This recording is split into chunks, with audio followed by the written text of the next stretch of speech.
So you might have seen the headlines surrounding Senator Kirsten Gillibrand saying, "Our future is female, intersectional, powered by our belief in one another, and we're just getting started." Oh God, this is like a nightmare. Now, I know what your reaction to that statement is going to be. Wait, who's Senator Kirsten Gillibrand? Who cares? To that, I would say, exactly. Your next question might be, what the heck is intersectionality? Well, that's the crux of her statement, intersectionality. To sum up intersectionality, it's a framework that means that discrimination can come from any different intersections. Say a black woman tries to get a job and is turned down.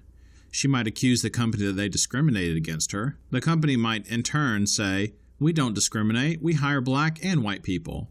In reality, the company hires only black men and white women. People of color and women have been put at a disadvantage historically in society, but being black and a woman has double the amount of oppression. That is bleak.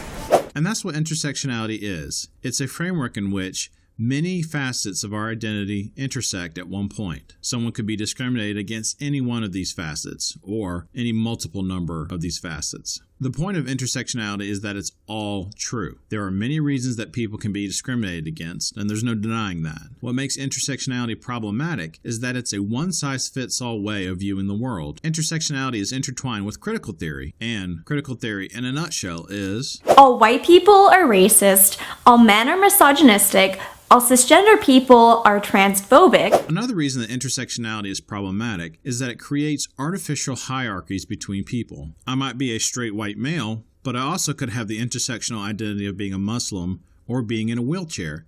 Therefore, I have more intersectional identities that have been historically oppressed. I mean, that's just like the rules of feminism. Going back to critical theory, anyone outside of this theory is ipso facto the oppressed, but they aren't all equally oppressed. Some are more oppressed than others. A gay white wealthy male is elevated above the dreaded straight white wealthy male, but not by much. A wealthy Muslim woman is historically less oppressed because she's a wealthy woman. Surely, a poor Muslim woman is more oppressed than her counterpart. And this is the danger of critical theory-based intersectionality. As stated before, it promotes oppression hierarchies. The more oppressed an individual is, the more moral authority is afforded to that individual. If a straight white male has an opinion, that opinion carries less moral authority than a poor trans woman of color. All white people are racist, all men are misogynistic, all cisgender people are transphobic. And this is what makes Senator Gillibrand's intersectional virtue sibling troubling. She's essentially saying that historically oppressed individuals have a voice that's worth listening to more than historically oppressive groups. This is a recipe for disaster. Oh, no.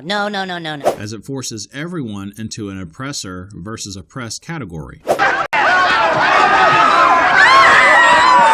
For the record, I fully support voices from historically oppressed and marginalized people. I think we need to hear from their experiences and listen to their ideas.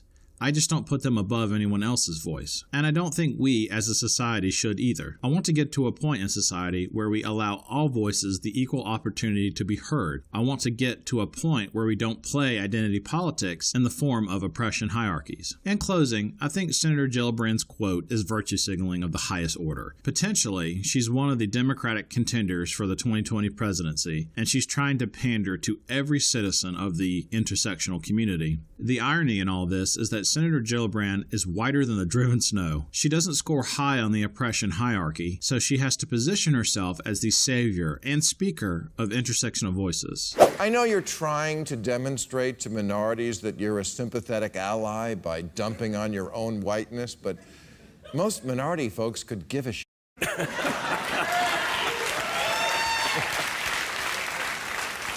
They think it's ridiculous, you pretending you're making a difference when you're just making yourself feel better. It's so white.